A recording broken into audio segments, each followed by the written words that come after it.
Halo guys, jumpa lagi dengan channel Masno22. Sebelum kita lanjut ke ceritanya, jangan lupa yang belum subscribe di subscribe, like, dan komen videonya ya. Terima kasih. Kamu, biksu tingkat pertama di alam kesengsaraan, berani menyerangku. Apakah kamu ingin mati? Fu Naixi menatap tajam ke arah Chen Ping, tapi tidak bergerak. Karena dia tahu Hai Ande mengejarnya, dia tidak bisa membuang waktu untuk Chen Ping. Setelah mengancam Chen Ping, Fu Naixi melompat untuk melarikan diri. Tapi Chen Ping juga melompat, dan pedang pembunuh naga itu langsung melepaskan seluruh cahaya pedangnya, menghentikan Fu Naixi. Anak nakal, kamu sedang mencari kematian. Fu Naixi sangat marah dan ingin menyerang Chen Ping. Tapi sebelum Fu Naixi bisa mengambil tindakan, Hai Ande sudah mengusirnya.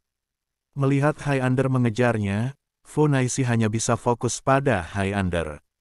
Hai Ande melihat Chen Ping membantunya menghentikan Fu Naixi, jadi dia tersenyum ringan dan berkata, "Anak kecil Tao, terima kasih telah membantu saya menghentikan orang ini. Saya akan membunuhnya nanti dan memberi Anda beberapa biji peri sebagai ucapan terima kasih." Setelah Hai Ande selesai berbicara, dia menatap Fu Naixi dengan mata dingin dan berkata, "Jalang, kamu tidak bisa melarikan diri. Serahkan bola itu dengan patuh. Demi kita berdua yang telah berlatih bersama selama bertahun-tahun, aku dapat mengampuni nyawamu. Berhentilah bermimpi. Siapapun yang mendapatkan bola ini adalah miliknya. Jika kamu ingin mengambilnya dariku, lihat apakah kamu memiliki kemampuan." Fu Naixi meludah dan bersiap menyerang. "Sepertinya jika kamu tidak makan roti panggang, kamu akan dihukum dengan minuman." Setelah Hai Ande selesai berbicara, dia mengeluarkan tanda gelap dari tubuhnya, dan kemudian menggumamkan sesuatu. Ketika perintah suci dikeluarkan, langit dan bumi akan menghukum. Saya melihat garis-garis Yin Qi tersedot ke dalam token dari tubuh Hai Ande. Melihat pemandangan ini, gigi geraham Fu Naixi hampir patah. Anda harus tahu bahwa dua orang baru saja berkultivasi bersama dan saling melengkapi. Semua energi Yin ini diserap oleh Hai Ande dari dirinya sendiri. Hai Ande melemparkan token itu ke tangannya, dan segera mengeluarkan suara gemuruh, lalu token itu bergerak menuju Fu Nai. "Pergilah." Memukul, token itu semakin besar, dan akhirnya menutupi langit dan matahari. Fu Naixi menembakkan beberapa sinar cahaya dalam sekejap, namun tidak ada respon saat memukul token tersebut. Ketika Fu Naixi melihat ini, wajahnya menjadi sangat ketakutan, dan tubuhnya terus mundur, berusaha menghindari serangan token tersebut. Sangat disayangkan begitu Fu Naixi mundur, pedang pembunuh naga di tangan Chen Ping langsung ditebas. Chen Ping tidak mungkin melihat Fu Naixi melarikan diri, lagi pula, orang ini masih memegang manik Feng Feng di tangannya. Manik Feng Feng miliknya tidak boleh diambil oleh siapapun. Melihat Chen Ping memanfaatkan situasi ini, Fu Naixi berteriak dengan marah, "Dasar bajingan kecil, aku akan membunuhmu." Tapi saat Fu Naixi hendak menyerang Chen Ping, token itu jatuh. Fu Naixi tidak punya waktu untuk menghindar dan langsung terkena serangan itu sampai mati. Sampai kematiannya, mata Fu Naixi tertuju pada Chen Ping. Melihat Fu Naixi sudah mati, Hai Ande melambai dan token itu kembali ke tangannya. Tapi jelas sekali energi Hai Ande menjadi jauh lebih lemah. Tampaknya menggunakan token ini telah menghabiskan banyak uang, dan ditambah dengan luka di tubuhnya, dia sekarang sangat lemah. Untungnya, Chen Ping hanyalah biksu tingkat pertama di alam kesengsaraan, jadi Hai Ande tidak takut sama sekali. Bahkan jika dia sangat lemah sekarang, itu masih lebih dari cukup untuk menghadapi biksu tingkat pertama di alam kesengsaraan. Fu Naixi meninggal, dan mutiara Feng Feng meluncur dari tubuhnya. Chen Ping membungkuk dan mengambil mutiara Feng Feng. Ketika Hai Ande melihat ini, dia berkata kepada Chen Ping, "Anak kecil penganut Tao, itu bola saya. Bola itu dicuri oleh wanita jalang bau ini. Tolong kembalikan bola itu kepada saya." Aku tidak akan memperlakukanmu dengan buruk atas bantuan yang baru saja kamu bantu. Aku sudah menambang banyak milik peri ini. Kamu dapat mengambil sebanyak yang kamu butuhkan. Hai Ande ingin Chen Ping mengembalikan mutiara Feng Feng kepadanya. Tapi Chen Ping mengabaikannya dan langsung memasukkan kembali mutiara Ding Feng ke dalam ring penyimpanan. Ketika Hai Ande melihat ini, dia langsung menjadi marah. Nak, apa maksudmu? Saya adalah master dari Sekte Yupo. Anda, seorang biksu tingkat pertama di alam kesengsaraan, berani merampok saya secara langsung. Benda ini awalnya milikku. Chen Ping memandang Hai Ande dengan tatapan menakutkan di matanya, seolah ingin memakan Hai Ande. Kain Wol, kamu berbicara omong kosong. Bola itu jelas ditemukan di tambang peri ini. Bagaimana bisa itu milikmu? Hai Ande merasakan tatapan Chen Ping dan tidak bisa menahan cemberut. Haiyan berkata dengan marah, ini awalnya milikku. Manik ini disebut manik Ding Feng. Aku sengaja memasukkannya ke dalam gua secara diam-diam dan kemudian memintamu untuk bertarung. Karena hanya dengan cara inilah aku bisa menyelamatkan dua gadis yang kamu tangkap. Chen Ping berkata dengan lugas. Ketika Hai Ande mendengar ini, dia tercengang, dan kemudian tubuhnya menjadi marah. Anak baik, ternyata ini semua adalah jebakan yang kamu buat, tetapi bahkan jika kita saling membunuh, kamu, seorang biksu muda dari alam kesengsaraan tingkat pertama, tidak akan bisa mendapat untung.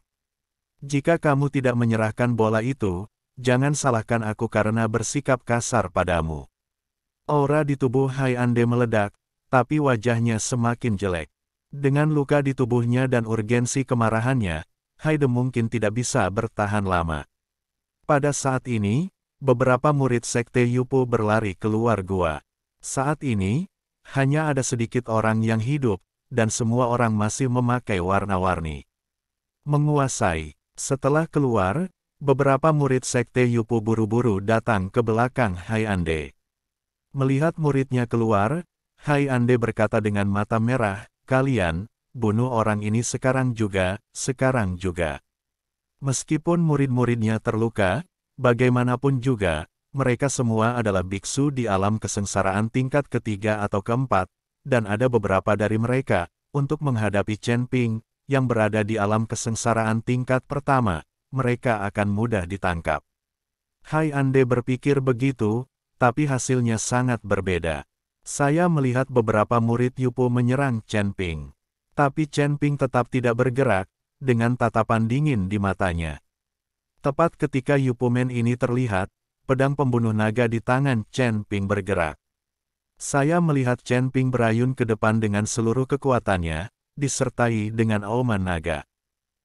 Seekor naga emas muncul dari udara tipis, meraung dan bergegas menuju beberapa murid Sekte Yupo, dan tubuh naga emas itu terbakar dengan api yang berkobar.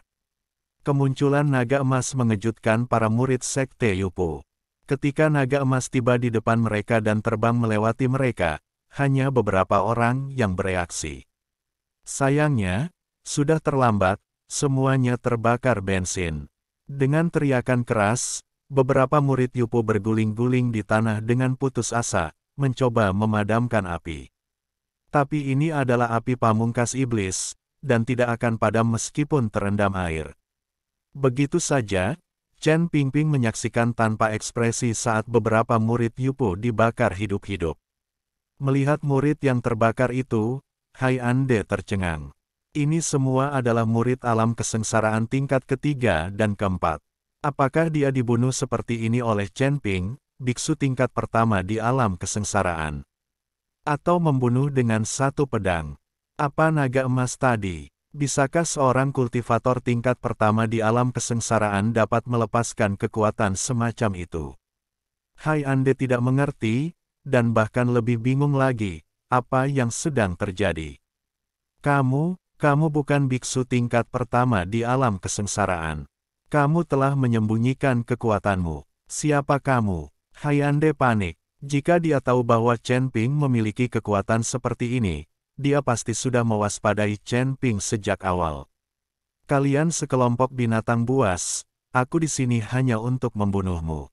Chen Ping mengangkat tinggi pedang pembunuh naganya, dan pedang itu berkobar dengan gas.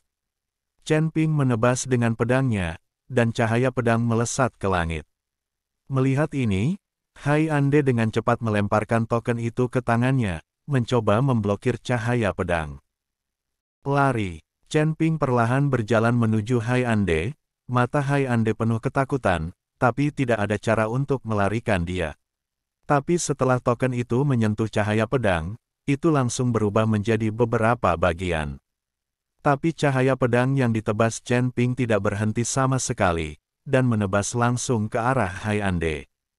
Hanya saja pedang ini ditujukan ke kaki Hai Ande. Cahaya pedang menebas, dan kaki Hai Ande terpotong.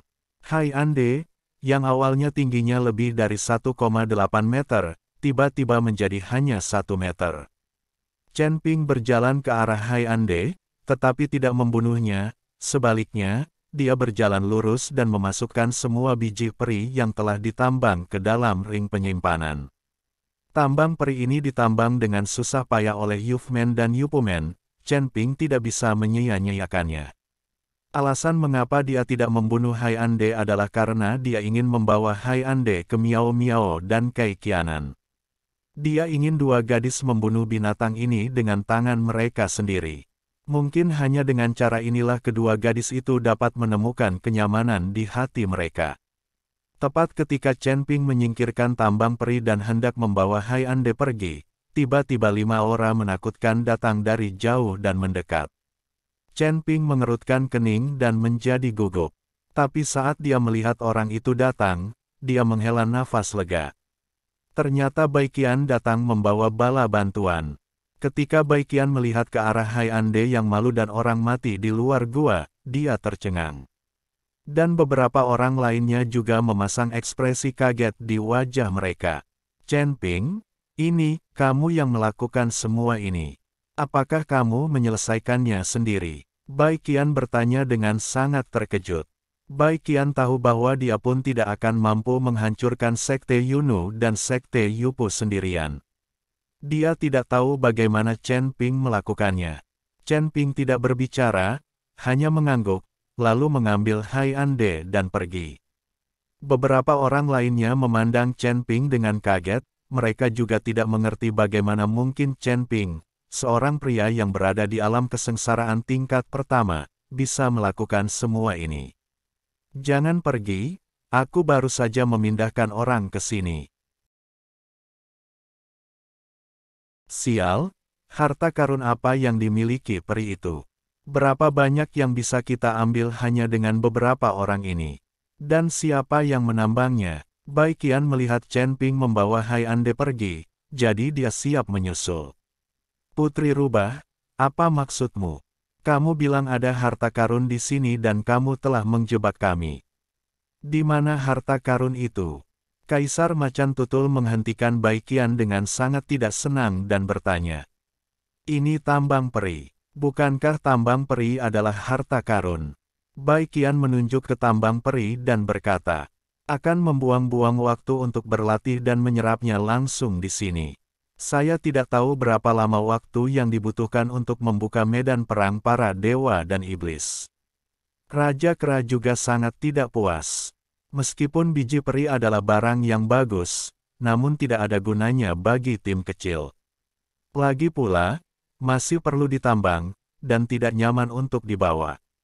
Jika Anda berlatih dan menyerapnya langsung di sini, Anda hanya punya waktu beberapa hari, dan itu tidak akan memberikan manfaat apapun bagi latihan Anda. Mengapa tidak menggunakan beberapa hari ini untuk mencari harta karun? Oke, aku berhutang budi padamu. Setelah aku keluar, aku akan memberi kalian masing-masing bagian dari sumber dayaku sendiri. Setelah Bai Qian selesai berbicara, dia langsung berlari menuju Chen Ping. Putri Rubah ini sepertinya menyukai anak laki-laki itu. Dia memandangnya dengan pandangan yang salah. Raja Singa melihat ke belakang Bai Qian dan berkata, oke, jangan khawatir tentang dia. Karena dia ada di sini, mari kita cari orang-orang mati ini untuk melihat apakah ada tas penyimpanan atau sejenisnya. Kamu tidak bisa pergi dengan sia-sia. Setelah Raja Iblis berwajah 1000 selesai berbicara, dia mulai mencari. Raja Singa dan Raja Macan Tutul juga mulai mencari sumber daya seperti tas penyimpanan orang mati. Hanya Raja Monyet yang memiliki ekspresi cemburu di wajahnya, melihat ke belakang Bai Qian, dan kemudian dengan cepat mengejarnya. Meskipun Raja Monyet bertengkar dengan Bai Qian sepanjang hari, nyatanya, orang ini diam-diam menyukai Bai Qian. Baru saja Raja Singa berkata bahwa Bai Qian jatuh cinta pada Chen Ping, yang membuat Raja Kera sangat cemburu. Dia ingin menyusul dan melihat apa yang terjadi.